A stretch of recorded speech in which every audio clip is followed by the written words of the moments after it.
Before we get into the video, could everyone please subscribe to my Endless Diary Tales channel? Thank you so much.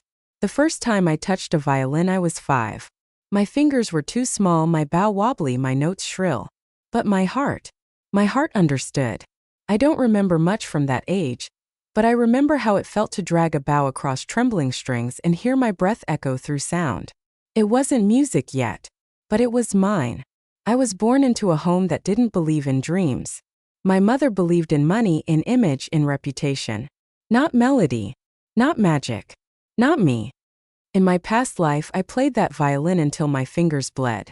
I practiced in closets, in borrowed corners of quiet, in secret, because my mother said musicians were just glorified beggars with flair. She had other plans for me. I was supposed to smile, sit still, marry rich, and stay silent. Instead, I chose music. I auditioned. I won. I built my name note by note until the world knew me. Until she sold me. No, not me. My violin. The one my grandfather had carved by hand. The one with my initials burned inside. The one that had sung beside me in every concert, every audition, every battle. She sold it without asking. Called it just wood. Traded my legacy for a week in Bali and a matching handbag. And a month later I died. They called it an accident. A stage collapse. Faulty rigging. But deep down I always knew. I died broken. Not from the fall, but from the betrayal. And maybe the universe heard me. Maybe it couldn't let me in like that. Because I woke up again. Same name. Same face. Same house. But 2 years before the betrayal. And this time, I remembered everything. The morning of my rebirth was quiet. Sunlight spilled through curtains. Birdsong echoed like a joke. I sat up slowly, hand trembling as I reached for the floor, half expecting to find hospital tiles, a stretcher, blood. Instead, plush carpet, childhood posters, my old desk. I was 16 again. My mother's voice called from the hallway. Hurry up, Celine. You'll be late for rehearsal. And don't forget to smile, the donors love that. Her voice, the one I hadn't heard in years. The one that haunted me. I stood and walked to the mirror. My face looked softer, younger, unscarred, unshattered. I blinked. I'm back. And this time I knew what I had to do. At breakfast, she sat with her usual posture. Spine stiff, pearls gleaming, phone in one hand. You'll wear the white dress for the gala. It's more obedient. I nodded slowly. And don't speak too much. You get emotional. No one likes a girl who's too expressive. Ich starrte her. Not with anger. With calculation. She didn't know. Didn't know the woman sitting across from her had already lived. And died because of her indifference. She thought I was still her puppet. But I wasn't. Not anymore. I skipped the rehearsal that day. Walked to my grandfather's old workshop instead. The door was locked. Dusty. Forgotten. But I knew where the key was. Under the third brick on the left. Same as always. Inside it smelled like sawdust and old varnish. And there, under a dusty tarp, was the violin. My violin. Untouched. Unbought. Still mine. I ran my fingers along its curve. My initials were still there. S.A. Celine Alcott. Not a daughter. Not a disappointment. A musician. A fighter. A ghost with unfinished business. I practiced all night. Fingers clumsy at first. Then steadier. Then sharper. It all came back. The notes. The patterns. The pain. And the plan. Because this time I wouldn't just survive her. I would outplay her. My mother didn't notice at first. She was too busy planning my life in spreadsheets. But she noticed the shift. The way I didn't ask permission anymore. The way I stayed late in the garage, reworking compositions, practicing pieces that weren't on her list. You're being difficult again, she said one night. I'm being honest, I replied. She narrowed her eyes. You were easier before. I was quieter before. At school, I reconnected with Mr. Vega, the one teacher who had believed in me the first time around. This time I didn't wait for his encouragement. I showed up. With compositions. With recordings. With fury. He listened, eyes wide. Celine, this is genius. It's survival, I said. He offered to submit me for a private conservatory, One that didn't care about donor money or family names. Just sound. I nodded. Do it. That night I came home late. My mother was waiting. You're sneaking around. I'm building something. I told you, music is a hobby. No. For you it's a hobby. For me it's blood. She stood, cold fury in her stare. I won't let you shame this family. You already did, I said quietly. When you sold the only thing I ever loved. She blinked. What are you talking about? You will. One day. And I walked past her. My fingers itched for strings. My soul for vengeance. In bed I stared at the ceiling. So many paths. So many choices. But one truth. This time I wouldn't let her write my ending. I would write the masterpiece myself. And when it debuted, she would know exactly who she had betrayed. Not a daughter. A legend reborn. I mailed the conservatory application the next morning. No ceremony. No hesitasten. Just a brown envelope with my name, my recordings, and a letter of intent that read more like a manifesto than a resume. I am not looking for approval. I am submitting truth. My story begins again, and this time it ends on a stage I built. I didn't wait for permission, because this time I didn't need any. My fingers grew sore over the next few weeks. Calloused. Raw. It was beautiful. Like evidence of a war well fought. I stopped using the garage. Instead, I reclaimed the attic, once filled with dusty furniture and forgotten boxes. Now it echoed with sound. The violin lived there. And in its strings I poured every scream I hadn't voiced. Every humiliation she fed me with smiles. Every day after school I went up, closed the door, played until the sky bled orange and my arms ached. She didn't notice at first. She thought I was studying, thought her daughter was back to being manageable. But I wasn't her daughter anymore. I was my own composer. One night, while practicing Paganini's Caprice No. 24, the piece she once banned because it was too intense for a girl, she knocked. 3 times. Sharp. Controlled. Celine? What's that noise? I stopped playing. Music. Pause. You know how thin the walls are. You'll disturb the neighbors. I rested my bow gently. Then they'll hear something honest for once. Silence. Then the retreat of heels clicking down polished stairs. And I smiled, because I had learned. Silence can be a scream when wielded right. A school word spread. Mr. Vega slipped my name into conversations with visiting adjudicators. He pushed my audition tape forward to a senior conductor, one known for brutal feedback and zero patience. He called back the next day. Who is she? A Rebirth, Vega replied. I got a call back. Private audition. 2 weeks. The same time my mother wanted me at a debutante ball. Of course she did. It's important, she said at breakfast. Connections are currency. I have other plans. Her spoon paused midair. Celine, you're not skipping this. I folded my napkin. I am. The air went sharp. You don't understand what this event means. I do, I said quietly. It means putting on a dress and pretending you love me for a few hours in front of rich strangers. Her lips tightened. I've sacrificed everything for you. You sold my future for a vacation and a purse. She blinked. Just once. And then said, that violin was never worth anything. I stood slowly. Then why does it scare you so much when I play it? The attic became more than a practice space. It became a vault. Of rage. Of grief. Of power. I began writing original pieces, layered with rhythm she once called too aggressive, stacked with crescendos designed to unsettle, music that didn't beg to be loved, music that demanded to be heard. At dinner I no longer asked questions. She noticed. You've changed. Eva remembered. Remembered what? That I don't owe you obedience just because you gave birth to me. Her wine glass trembled as she set it down. You're still under my roof. And I'm still under my purpose. I started volunteering at a local music school for underprivileged kids. They played on borrowed instruments. Strings frang. Bows bent. But their eyes burned. It reminded me of who I was before being told who I was allowed to be. One girl, maybe 8, asked me, "Why do you play so angry?" I smiled. Because sometimes that's how love sounds. I stayed late one night helping a boy tune his cello. By the time I got home, the lights were off and the house was cold. She was waiting at the top of the stairs. Where were you? Living. I checked your room. You weren't there. I shrugged. You lost the right to track me the day you traded my soul for designer leather. You're being dramatic. I took a step closer. No. I'm being deliberate. She stepped back. And in her silence I knew. She was afraid. Not of what I'd say, but of what I'd become. I received an email that week. Congratulations, Celine. You've been selected for final admission consideration.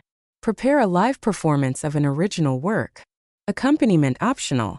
Judgment absolute. The conservatory. The one I never applied to the first time around because she said I wasn't ready. This time I would go. And I would take everything with me. Especially the pain. Especially the violin. On the day of the audition I wore black. Not as mourning. As statement. The piece I chose was titled Ashes Before Applause. It began softly. The melody of a girl waiting. Pleasing. Polished. Then came the dissonance. Sharp. Sudden. Relentless. The sound of betrayal. Of shattering. Of realization. And then silence. A silence so long the judges leaned forward. And then the violin sang again. Raw. Risen. Rewritten. By the end one of them wiped a tear. The senior conductor stood and simply said, "We'll be in touch." I walked home. Rain fell. Soft. Cleansing. My shoes soaked. My hands cold. But inside me, fire.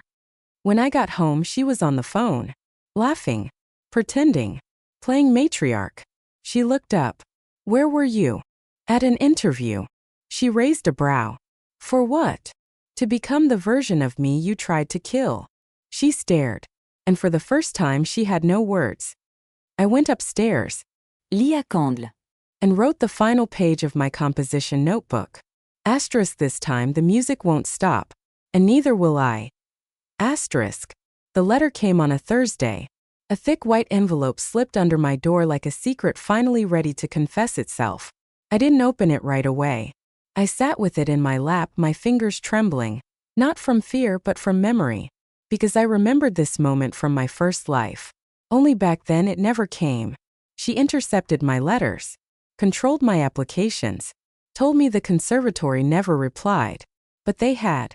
She just made sure I'd never know. I slit the envelope open slowly. Inside a single sheet. Asterisk Dear Miss Celine Alcott. We are honored to inform you that you have been selected for early acceptance into our International Composition and Performance Program. Your original submission demonstrated exceptional technical skill, unique emotional resonance, and an unmistakable voice. Welcome home. Asterisk. I folded the letter with a calm hand. Not because it wasn't everything I wanted, but because I had already claimed this future before it arrived. This time I had written the ending myself. That night I didn't tell her. I made dinner quietly. She asked about grades. I answered with one-word replies. To her I was still manageable. But inside I was already gone. Half a foot outside this house. One bowstroke away from never needing her approval again. And when she asked why I'd been distant lately, I smiled politely and said, I've been practicing silence. You're the one who taught me that. I bought a second violin with my own money. Nothing fancy. Used scratched a little uneven. But it played true. I called it Shadow. Because it would carry the parts of me I no longer wanted her to recognize. When I performed at school or events she organized I used Shadow. But upstairs in the attic, I played Soul, the original. The one she sold in my last life. The one I was reclaiming one note at a time. Mr. Vega pulled me aside after rehearsal one day. You've changed. Is that bad? He shook his head. It's terrifying. And magnificent. Good. Just be careful. I've already died once, I said softly. There's not much left to be afraid of. She caught me leaving early one evening. Where are you going? A lesson. With who? Myself. Her eyes narrowed. Don't forget who pays the bills around here. I won't, I said. Because one day I'll pay them for myself, and I'll do it without selling someone else's soul. She slapped me. Not hard. Not loud. Just sharp enough to say know your place. I didn't flinch. I simply turned away and walked out the door. And behind me for the first time, I heard her breath hitch, like she finally realized I wasn't afraid anymore. At school I composed a new piece, for the unheard. A full quartet, built with broken harmonies, quiet pain, sharp pauses. It was for every girl told she wasn't enough. Every child whose talent was treated as burden. Every artist whose silence was mistaken for agreement. I submitted it to a national youth competition. Weeks later I was selected as a finalist. Live performance. Televised. 3 weeks from now. The judges? Same panel that sponsored conservatory scholarships. She read about it in the newspaper before I said a word. You'll embarrass us. I'll expose you. You think this makes you strong? No, irraplia. But it makes me free. 2 nights later she tried to sabotage me. Cut the strings on Soul. Left it lying on my bed like a corpse. I stared at the snapped gut. And I laughed. Because in my first life, that would have broken me. Now, I had shadow. I picked up the other violin. Played a scale. Sharp. Clean. Unapologetic. And I whispered to the empty hallway, you can't kill me twice. The competition night arrived. I wore black again. Not as defiance. As armor. Mr. Vega waited backstage. You ready? More than ever. She sat in the front row. Of course she did. Red lipstick. Cold stare. Camera smile. To the world she looked proud. But I knew better. She was praying I'd fail. 'Cause if I didn't, she'd lose control. I stepped into the light. Raised shadow. Took a breath. And then, I played. Not perfectly. But honestly. Every note a scream. Every silence a bruise. Every swell a memory of being small and told to be quieter. The crowd didn't clap at first. They didn't breathe. And when the last note rang and I lowered my bow, the room exploded. I didn't look at her. I didn't need to. Because for the first time, they saw me. And she couldn't unring that bell. After the show, reporters asked about my inspiration. I smiled. My mother taught me silence. My violin taught me rebellion. They laughed. I didn't. That night, I came home to find her waiting in the dark. You humiliated me. No, I said. I finally introduced myself. She stood. You're still my daughter. I walked past her. No. I'm my own legacy now. And I closed the door. With nothing but peace on the other side. The days after the competition were oddly quiet. No new rules. No slaps. No more stolen violins or shredded sheet music. She stopped trying to control me. But she hadn't given up. She was waiting. Waiting for the world to forget me again. Waiting for the praise to fade. Waiting for me to stumble so she could say, see? That's why you needed me. But I didn't stumble. I soared. An email came 3 days later. An invitation. We'd like you to perform your original composition, for the unheard, at our annual symphony gala. All proceeds go to youth music education. Venue, East City Hall. Attendance 2000 plus. Broadcast, national. I read the message twice. Then again. I had played that same stage once before, in another life. But this time I wouldn't fall. This time no one would cut the rigging. This time I owned the spotlight. I accepted. Without asking. Without telling her. I didn't know her my news anymore. I owed it to myself. I began rewriting the piece. Not because it wasn't good. But because I wasn't the same girl who wrote it just weeks ago. Now I was sharper. Angrier. Wiser. I called the new version Elegy for the Living. Not a memorial for the dead. A celebration of everyone who lived through silence and still chose to sing. Each night I practiced in the attic. The space smelled like pine and dust. Felt like memory. I changed the bridge. Added a new section in the third act. One built on notes she used to call unfeminine. I wanted the whole room to feel what it meant to grow up groomed for politeness, and then choose power instead. One evening while I was mid-practice, the attic door creaked. She stood in the frame. Watching. Saying nothing. I didn't stop playing. Didn't ask why she was there. She waited until I lowered the bow.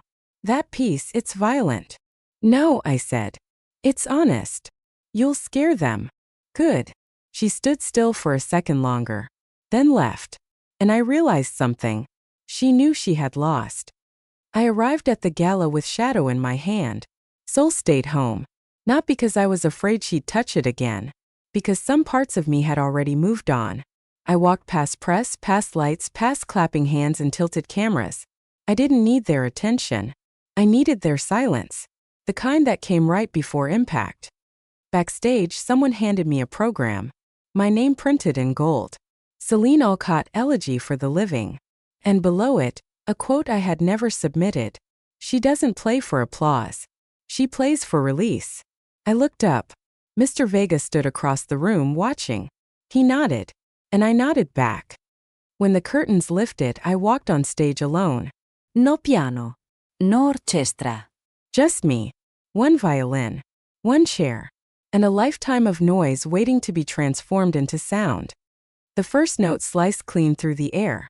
The second trembled like a confession. And then, it began. Not music. Not performance. A reckoning. Notes crashing against each other like memories in a hallway. Pauses held long enough to make the audience uncomfortable. Rhythms you couldn't tap your foot to. Because this wasn't entertainment. It was truth. And truth rarely keeps time. At the final note, I let the bow drop. Not theatrically. Just done. The crowd stood. Applause like thunder. But I didn't bow. I just stepped back into the wings. Because the performance wasn't for them. It was for her. And I knew she'd heard every note. She didn't speak on the drive home. Her hands white-knuckled the wheel. Halfway through the trip, she finally said, "Did you have to make me the villain?" I looked out the window. "I didn't write you into the music. You did that yourself." I began receiving letters. Young girls. Mothers. Teachers. Even one elderly man who said he hadn't cried in years until that night. They called it brave. Defiant. Necessary. I just called it overdue. Weeks passed. I graduated high school quietly. No ceremony. No party. I didn't invite her. She still lived in the same house. Still pretended she wasn't wounded by my absence. But I had stopped trying to dress her cuts. She never treated mine. The conservatory confirmed full admission. I packed light. Violin. Compositions. Journal. Nothing else. She didn't help me load the car. Didn't say goodbye. And I didn't ask her to. But just before I shut the door, she said, "Don't forget where you came from." I looked her in the eye. I won't. Because every step away from here reminds me who I never want to become. And then I drove off. Not with revenge in my heart. But with rhythm in my soul. Because I had already won. And she had already lost. Not her daughter. Her chance to know me. The conservatory was colder than I remembered. Stone floors. Echoing halls. Practice rooms lined like confession booths. But it didn't scare me this time. I wasn't a hopeful girl holding sheet music with shaking hands. I was the storm she raised. The symphony she tried to silence. And I had come to be heard. Orientation was brief. Formal. Laced with rules. No food near instruments. Lights out by 11. Originality encouraged within boundaries. I broke the third one immediately. Because boundaries were for those still afraid of what they could become. I had already seen the worst. Died once. Lost everything. There was nothing left to fear but silence itself. My roommate Nina was sweet. Soft-spoken. Her hair always in a bun. Her notes always in pastel ink. She was the kind of girl I used to try to be. She watched me rehearse one night and said, "You don't just play. You declare." I smiled. "You either get loud or you disappear." She never asked what I meant. She didn't have to. My professors didn't know what to do with me. My technique was precise. My compositions unpredictable. They praised. Then warned. "You're too intense. You don't write like someone your age. You need to soften your crescendos." I didn't. Because soft music never saved me. It was the unforgiving chords that stitched me back together. One Professor Strauss wasn't like the others. He taught late. Wore the same threadbare scarf every day. Spoke with his hands more than his mouth. After class he pulled me aside. "I've been teaching here 20 years," he said. And I've never met a sound that made me look up the way yours did. I waited. But. He nodded. But your pain bleeds through too loud. You have to find the rest of your voice, the part that isn't just revenge. I didn't answer, because I didn't know if I had that part yet. I played at the fall recital, a piece called Inheritance. It opened with the sound of a lullaby, simple, repetitive, almost naive. Then came the clash. Dissonance. Accelerando. A rising panic. At the end just one long note. Held until breath ran out. The room went silent. One girl cried. Nina clapped the hardest. Later, someone left a note in my mailbox. You don't just play music. You confront it. And that's when I realized, maybe I wasn't born to entertain. Maybe I was born to haunt. Winter came fast. I played through frostbitten fingers and cracked lips. Refused gloves. Said, pain teaches precision. Daniel, a piano student with kind eyes and terrible posture, sat in the back of one rehearsal and said, you scare me a little. Good, I replied. He brought me coffee the next day. We didn't flirt. Just existed beside each other. Quietly. Like two people who had nothing left to prove. One night he asked what made me choose the violin. I told him the truth. I didn't chose me. I just listened. Then I asked him the same. He said, my mother said I had quiet fingers. I wanted to prove her wrong. We understood each other more in that moment than most people do in years. I got selected for a masterclass in the city. One student from each program. The conductor? Renee Valmont, a legend. The same woman I never reached in my first life. She was known for two things: excellence and no tolerance for excuses. When I walked in, she looked up once. You're the Alcott girl. I am. Good. I heard about your performance last spring. I didn't respond. She gestured toward the piano. Play. I chose Elegy for the Living. Halfway through, she stopped me. No. I blinked. No. You're playing it like it still belongs to your grief. It doesn't anymore. She stood. Play it again. This time for your future. I didn't fully understand what she meant, but I tried. And somewhere between the third measure and the final breath of silence, something shifted. It no longer hurt. It soared. Afterward, she said, you're not done yet, but you're close. And that was the highest praise I'd ever received. Back at the conservatory, they posted the spring soloist roster.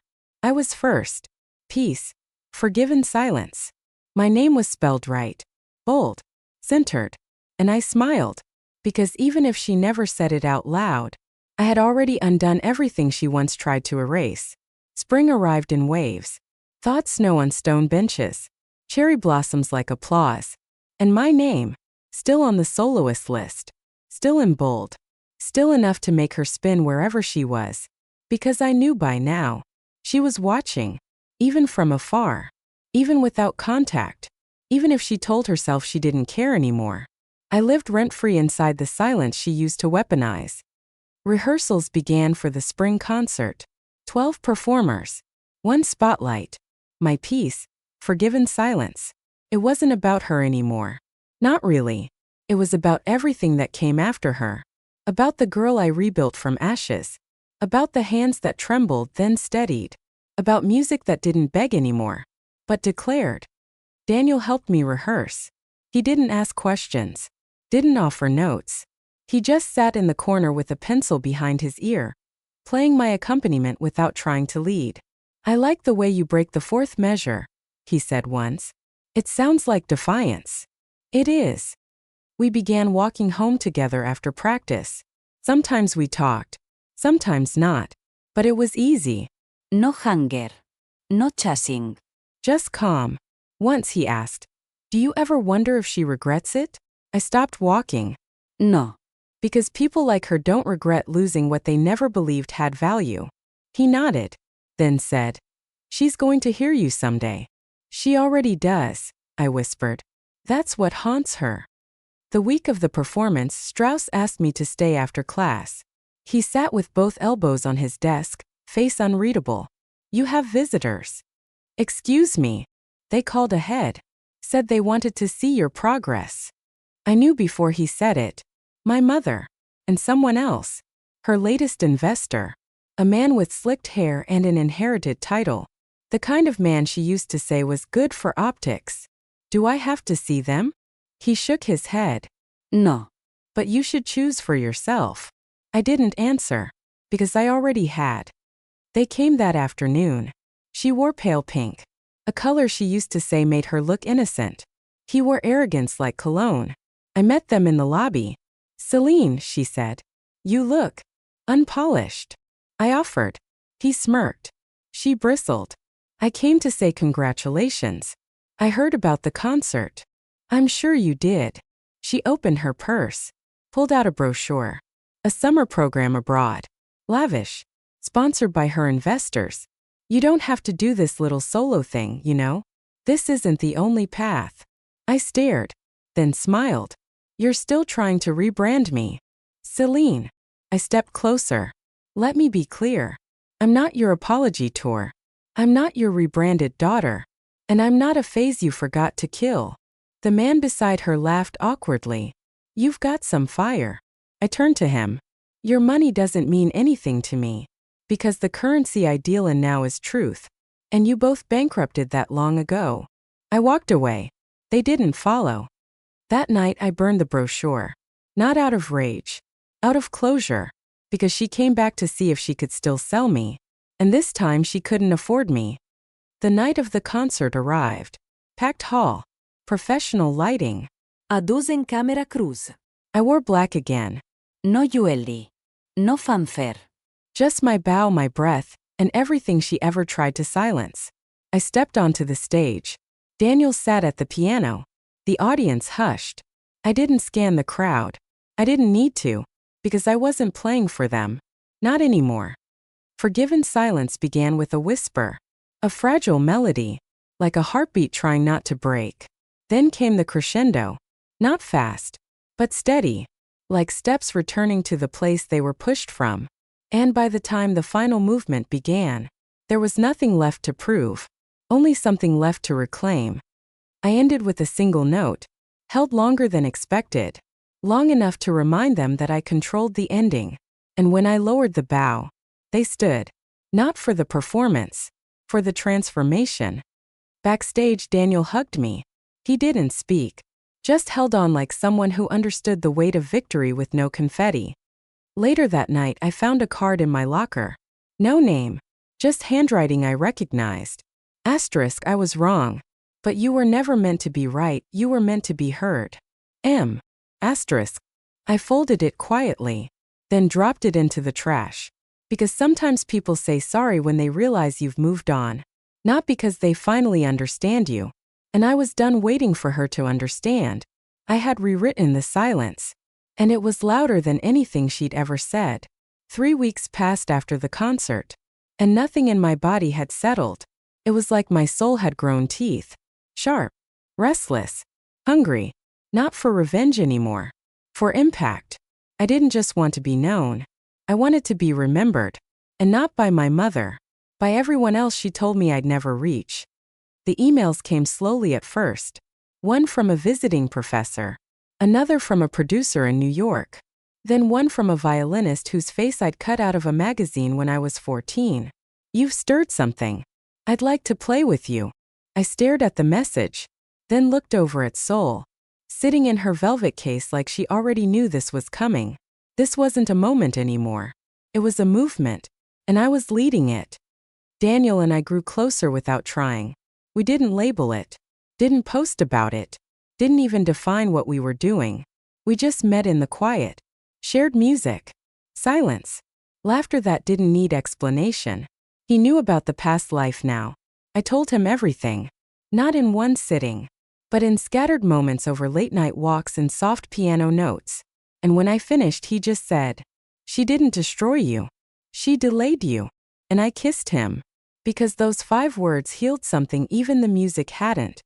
The conservatory held a symposium that spring. An entire week dedicated to student-led performances, workshops, and lectures. They asked me to open it. Me. The girl who once hid in attic shadows. The girl who used to lower her voice, so her mother wouldn't hear her playing. Now I was leading. I wrote a new piece, not for violin, for string quartet, and I titled it, Mother Tongue. It wasn't bitter. It wasn't loud. It was ancestral.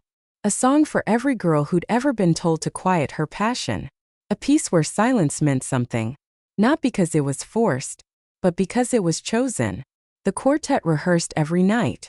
Daniel composed the piano accompaniment. It felt sacred, like I was finally building something no one could take away. On the opening night of the symposium, Strauss pulled me aside. He handed me a letter. From the National Conservatory Board. Full scholarship. Residency program. Early debut opportunity. He smiled. I guess defiance pays off. And I nodded. But I knew the truth. It wasn't defiance. It was return. Me coming home to the version of myself that was never allowed to exist. Until now. The performance was held in the central rotunda. No stage. Just a circle. Audience on every side.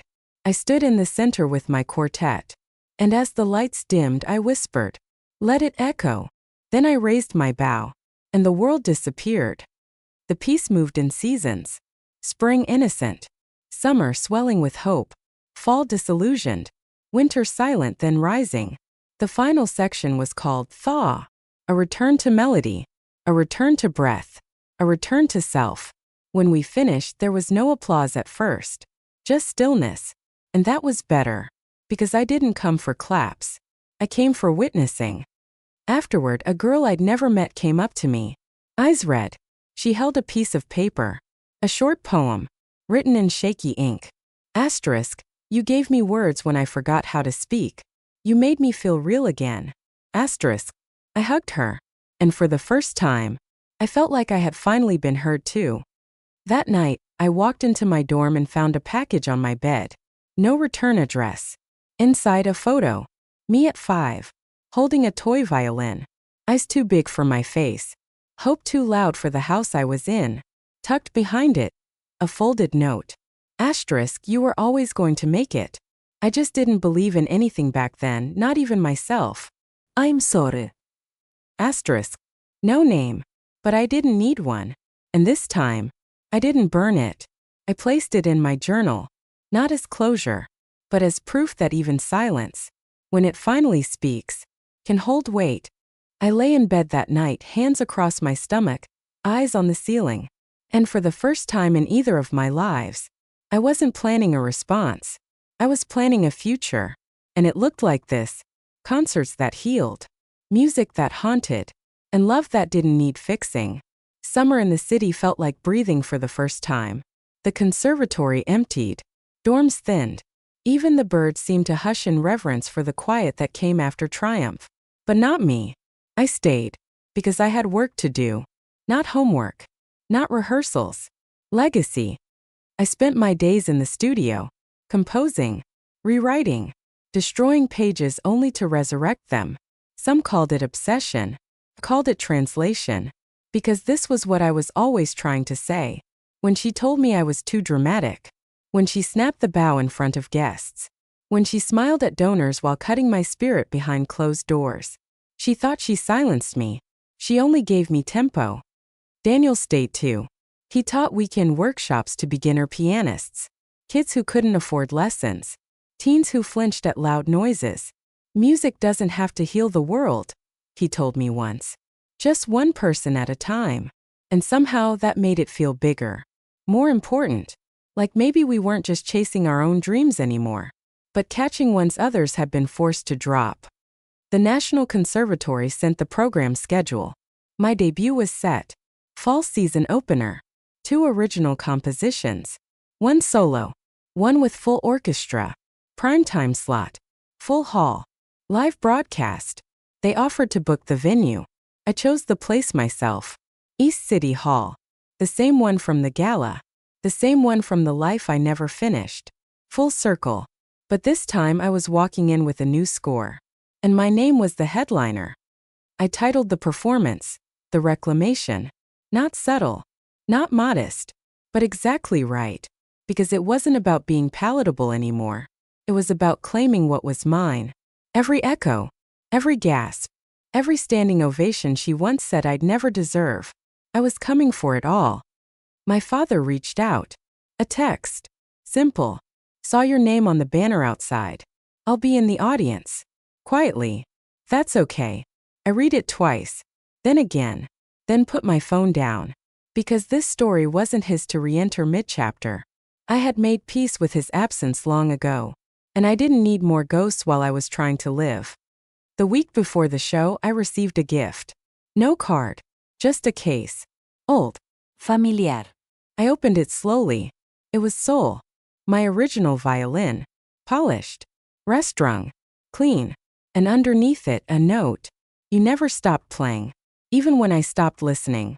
I stared at the words. Felt the burn behind my eyes. Then whispered. You don't get to take credit. But I'll take this. Because sometimes the apology isn't for the past. It's for not ruining the future. And for now, that was enough. Dress rehearsal came fast. The conductor raised her baton. The lights dimmed.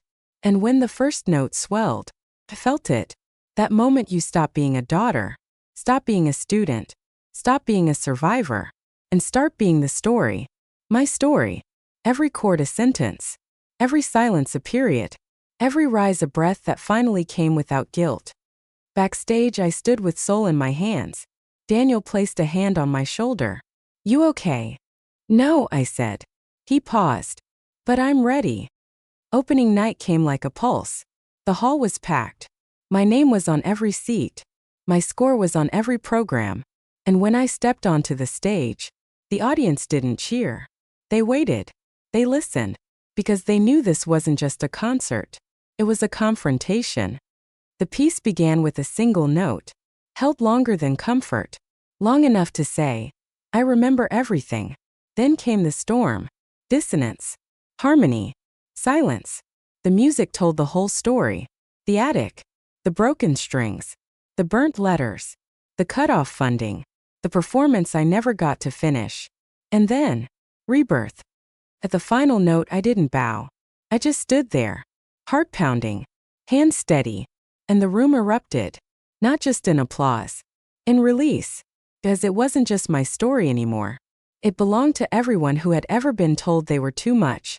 And too little. At the same time. In the dressing room a producer knocked. Celine. Yes. You're booked. For what? Everything. I didn't celebrate that night. No champagne. No headlines. No post-concert party filled with strangers pretending to know my struggle. Just silence. Daniel and I sat by the riverside, shoes off, feet in the cold water. The city glittered in the distance. But I wasn't chasing it anymore. It was chasing me. He looked at me like I was still unfolding. I watched your hands tonight, he said. They didn't tremble once. I smiled. Because they finally know they belong here. He took my hand gently. And so do you. The next few weeks blurred. Requests. Interviews. Invitations to speak. Write. Compose. Teach. Every email started the same. We've been watching your rise. Funny how they never noticed the climb. Only the summit. But I didn't resent it. Because this wasn't about proving anything to them. It was about remembering who I was before the world tried to edit me. And now, I was publishing the uncut version. I moved out of the dorm.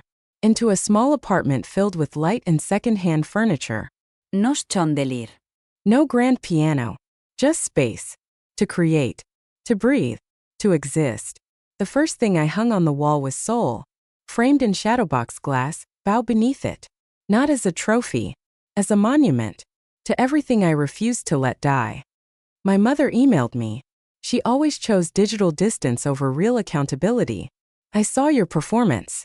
You've made quite a name for yourself. Perhaps we could reconnect soon. Your audience would love a mother-daughter story. I didn't reply. Not because I hated her.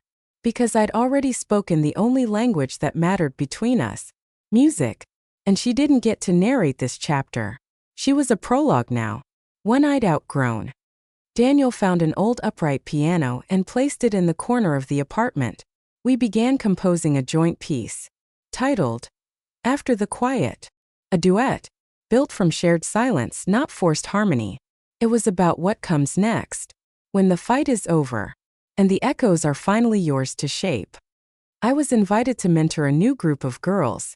Young, gifted, some scared, some angry. I saw myself in every bowed head. I gave them my number, told them my story, let them play pieces that didn't fit the rules. Because someone had to, because no one did for me. One day, a girl named May came up to me after rehearsal. "You're Celine, right? The one who wrote Elegy for the Living?" I nodded. She held up her wrist. "Tattooed there. A music note. The first one in your piece. Saved me. I was going to quit. But then I heard your story and I thought, maybe I'm not wrong for wanting this." I hugged her and whispered, "You're not." And in that moment, the stage didn't matter. The applause didn't matter. She did. That's what mattered. I was asked to speak at the National Music Summit. Top composers, critics, press. I stood at the podium. Read no speech. Just told them the truth. I used to think survival meant silence. But the most radical thing I ever did was raise my volume and not apologize for the sound. They gave me a standing ovation. But the only person I wanted to impress? The 5-year-old girl who once sat alone in an attic, playing broken scales on a borrowed violin, and hoping anyone would hear. That girl? She heard me now. And she smiled. My mother tried again. She left a voicemail this time. "Celine, I'm not good with words. I didn't know how to raise someone like you. You terrified me. You still do. But I'm proud. I just don't know how to say it." I deleted the message. Because pride is meaningless when it comes too late. And fear? I stopped living under that roof the day I played my truth louder than her expectations. She didn't lose me when I walked out. She lost me when she refused to see me. Fall turned to winter. Snow on my windows. Steam on Daniel's coffee mugs. He wrote in the mornings. I played at night. We didn't talk about forever. We just lived it. One chord at a time.